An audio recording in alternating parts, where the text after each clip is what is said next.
Bienvenue dans la BD de la semaine dernière, sortez vos sabres laser car aujourd'hui on parle d'une bande dessinée, Les Guerres de Lucas. Les Guerres de Lucas, messieurs dames, c'est une bande dessinée de Renaud Roche et de Laurent Hopman aux éditions De Man Éditions.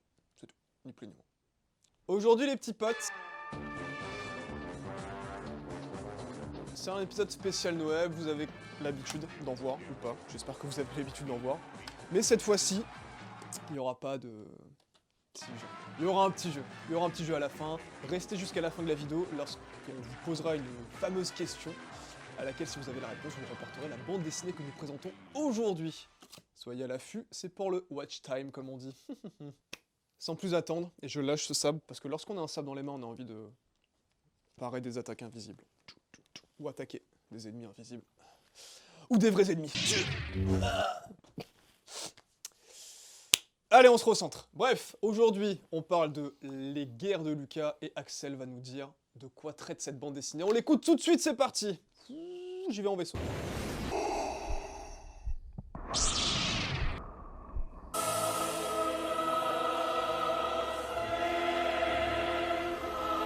Il y a longtemps, bien longtemps, dans les années 70 à peu près, il y a un jeune homme, George Lucas. Je sais pas si vous connaissez, un double prénom, qui a un rêve. Et son rêve, c'est de faire des films, c'est de devenir cinéaste et tout. Et il a une idée. Et cette idée, c'est Star Wars. Et du coup, c'est un docu qui va retracer toute la création de Star Wars. Voilà. Mes aïeux. Quelle époque déjà, et quelle histoire aussi, ça a l'air formidable. Mais on a envie d'en savoir un peu plus, parce que déjà, je trouve qu'il est très beau sur la caméra aujourd'hui. Vous trouvez pas, vous? Moi, je trouve qu'il est magnifique. Alors, certains diront, oui, mais ça veut dire que si tu dis ça, c'est que d'habitude, tu ne trouves pas magnifique. Fermez-la. Fermez-la. Si je note quelque chose, c'est parce que j'y pense sur le coup, mais de base, j'y pense de base. Vous l'avez? Bref. Je m'égare, je suis un peu excité. Après nous avoir dit pourquoi, et de quoi du coup ça parlait cette bande dessinée, Axel va nous dire bien sûr pourquoi il a kiffé, et on l'écoute tout de suite, et on y va cette fois-ci. En vaisseau toujours. Les Guerres de Lucas. Alors, j'ai pas grand-chose à dire sur cette BD parce que c'est un documentaire et que ça parle de Star Wars et tout.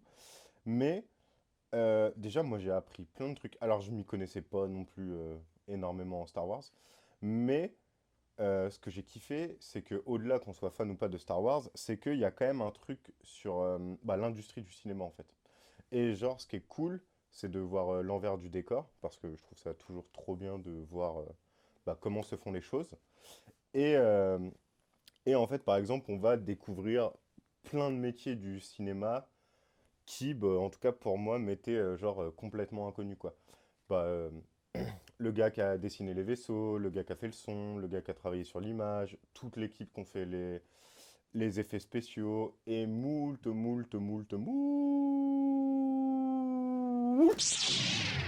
gens que j'oublie. Oh, on peut l'arrêter! Oh, tu l'as arrêté? Donc, découvrir un peu tous ces métiers de l'ombre pour changer un peu de acteur, réalisateur, producteur, quoi.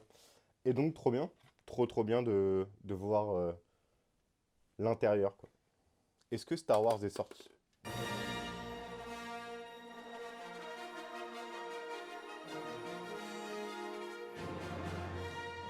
Il me semble que oui. Mais, en fait, il y a tellement de rebondissements tout au long de la BD. Quand on part de la création, la négociation avec les studios, les effets spéciaux, tout, il s'est passé tellement de dingueries pendant la création de ce film, que moi, pendant toute la BD, en fait, j'étais persuadé que le film, il sortirait jamais. Et genre, je me dis qu'en fait, ça fait 30 piges que je vis dans un univers parallèle, et qu'en fait, peut-être je suis, je sais pas, peut-être que dans ma tête, il y a Star Wars, mais qu'en vrai, Star Wars, ça n'existe pas. No! God, please, no! No! No!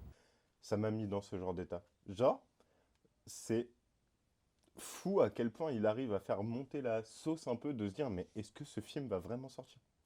Et du coup, ça, j'ai trouvé ça trop cool, parce que ça prouve que même si c'est un documentaire, c'est pas chiant à lire. Parce que du coup, t'es à donf. En fait, t'es à donf derrière lui. Voilà. J'ai trouvé ça trop bien. Alors, deux trucs que je vais fusionner, même si c'est pas la bonne saga. You, John, ha! on pourrait un peu dire qu'on fusionne avec la force, non?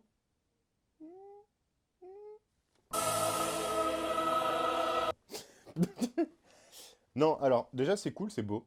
Voilà, graphiquement, c'est cool, ça se tient, c'est beau.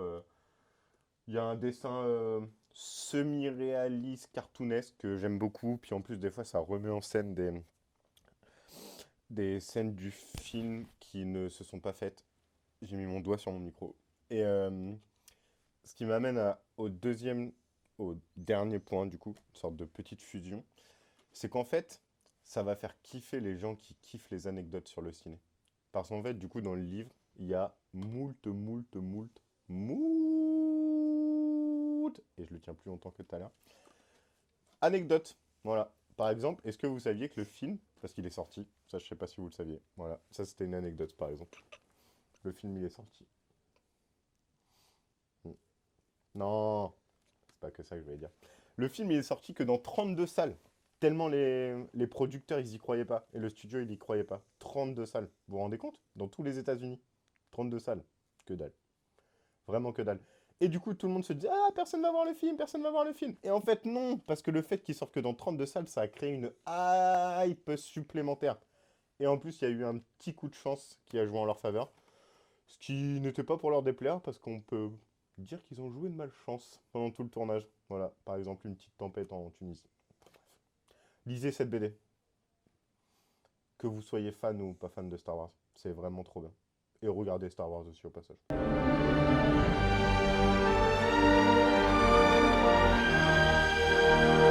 Merci Axel d'avoir dit pourquoi tu avais kiffé cette bande dessinée. On a T'arrives toutes pas à et éteindre. tous hâte de... Tu te tais quand je parle. Merci d'avoir dit pourquoi tu avais kiffé cette bande dessinée. Et j'espère que les gens auront envie de le lire. Mais avant toute chose, mesdames et messieurs, 3 choses. La première, on vous fait gagner la bande dessinée par le biais d'un petit jeu fort sympathique. Et ce petit jeu fort sympathique, il faudra aller voir l'éphéméride de fin de vidéo et nous dire combien Axel joue d'émotions. Parce qu'il nous propose sa bande démo. Et du coup, il faut mater sa bande démo qui est juste trop bien. Et il faut nous dire combien d'émotions il propose au directeur de casting. Voilà. Ça, c'est le premier jeu pour gagner la bande dessinée. Il faudra le dire en commentaire. La deuxième, comme à l'accoutumée, on va demander à Axel qu'est-ce qu'il est dans la bande dessinée. Et pour le coup, on lui demande si c'était un métier dans le milieu du cinéma, lequel ça serait. Et voici sa réponse. Non, je crois que j'aurais bien aimé être cascadeur. Alors que je fais pas de cascade dans la vie. Mais j'aime bien sauter partout.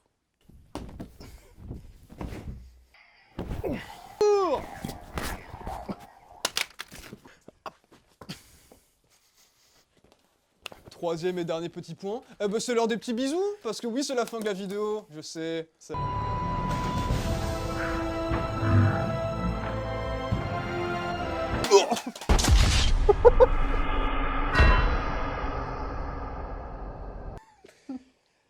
Je suis un phénix. Merci à toutes et tous d'avoir regardé cette vidéo. Passez de bonnes vacances de Noël. J'espère que vous avez eu des cadeaux formidables. Et on vous fait des bisous. À dans 2 semaines prochaines. Mouah, mouah. C'est ma bande démo. La mort. Le rap. Je suis un site, je vous incite. Alors, l'humour, le caca, la joie, Spider-Man, la terreur, attention, je suis pris.